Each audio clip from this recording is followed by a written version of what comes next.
નમસ્કાર, આપ જોઈ રહ્યા છો સ્ટાર ઇન્ડિયા ન્યૂઝ. હવે જોઈએ અગત્યના સમાચાર. જેએલએસ કોલેજ બહાર થાર કારમાં તોડફોડના વિડીયો મામલે કુખ્યાત બુટલેગર કિશોર લંગડાના પુત્ર આદિત્ય રાઠોડને પોલીસે કરી ધરપકડ. કિશોર લંગડાના પુત્ર દ્વારા ગાડીમાં તોડફોડનો આરોપ. આદિત્યએ કોલેજની બહાર પડેલી ગાડીમાં હથિયાર વડે તોડફોડ કરી હોવાનો આરોપ. જેની ઉપર આરોપ લાગી રહ્યો છે તેનો થોડો સમય પહેલા શાહીબાગમાં અકસ્માત કરેલ મોપેડ અકસ્માતમાં એક વ્યક્તિનું મોત પણ થયેલ. નવરંગપુરા પોલીસે સીસીટીવી ફૂટેજના આધારે કેસની વધુ તપાસ હાથ ધરી. ચીફ એડિટર માલી અર્જુન. બનાવની તારીખ છે 3 આપણે બીજા મહિનાનો બનાવ છે. 9 તારીખે બનાવ બન્યો. અપ્રોક્સ 12:30 થી 1 વાગ્યાની ઉપર છે. જીએલએસ કોલેજ જે આપણે આવેલી છે ગુજરાત યુનિવર્સિટી વિસ્તાર જિલ્લામાં છે. તો જીએલએસ કોલેજ યુનિવર્સિટી નવરંગપુરા પોસ્ટેની હદમાં એના પાછળના ગેટ પાસે એક વિદ્યાર્થી પોતાની ગાડીમાં જઈ રહ્યા હતા. ત્યાં બેઠેલા હતા. ત્યાં આરોપી જે આપણે આજે અટક કર્યા છે આદિત્યભાઈ રાઠોડ કરીને એમનું નામ છે. એ ઉંમર વર્ષ 19 વર્ષની અંદાજિત છે. જેઓએ પોતાની સાથે બે અજાણ્યા એમના મિત્રો જે છે એમની સાથે પોતાની કારમાં અને એક્ટિવા પર આવીને એ જે ભાઈ પોતાની ગાડીમાં બેઠેલા હતા ડ્રાઈવર સીટ ઉપર મારવાનો પ્રયાસ કરેલો હતો.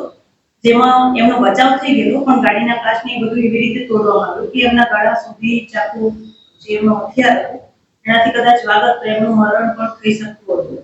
જેથી કરીને મારવાનો પ્રયાસનો ગુનો લીધેલો છે.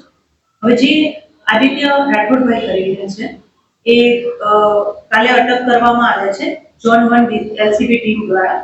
જીકે ચાવડાસર એના પીએસઆઈ છે. એ લોકોએ કાલે સાંજે એમને હકીકત મળેલી પીડીપીયુ કેમ્પસ આવે છે. એ કેમ્પસમાં બહારના ભાગે આરોપી ત્યાં જે 2 મહિનાથી લગભગ નાસ્તો કરતો છે ત્યાં દેખાઈ આવેલ છે. તો એમના બાતમીના આધારે ત્યાં પહોંચેલા અને ત્યાં જઈને તપાસ કરતા જે મળી આવે તો એમણે અટક કરીને અમને રાત્રે સોંપેલ છે. જેમને અટક કરીને આજે આપણે એમનું રિકન્સ્ટ્રક્શન પંચનામું પણ કરવા જઈ રહ્યા છીએ. આટલી હકીકત હાલ સુધીમાં છે. આપણે કોઈ બીજો મેડમ, આરોપીનો બેકગ્રાઉન્ડ શું છે જે ઝડપાયો છે? અગાઉ પણ એ રિટેન્ડર અથવા અકસ્માતના ગુનાનો આરોપી રહી ચૂક્યો છે. શું હકીકત સામે આવી? હકીકત એ વેપારી છે અને એના મિત્રો સાથે ઉપર બેસવાની એની આદત છે અને બની શકે કે તેને ગુસ્સો જલ્દી આવ્યો હોય કે એવો કોઈ કારણ હોય.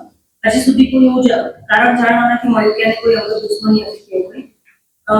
જે થોડા સમય માટે બોલાચાલી બંને વચ્ચે જે આરોપી અને ફરિયાદી વચ્ચે હતી તેના કારણે થઈને આ બનાવ બનેલો છે એવું આજ સુધીના નિવેદનમાં જાણવામાં આવ્યું છે. બાકીની તપાસ ચાલુ છે. જે આદિત્ય છે તેના દાદા કિશોર લંગડાના નામે ઓળખાય છે. અમદાવાદના સૌથી મોટા બુટલેગર છે.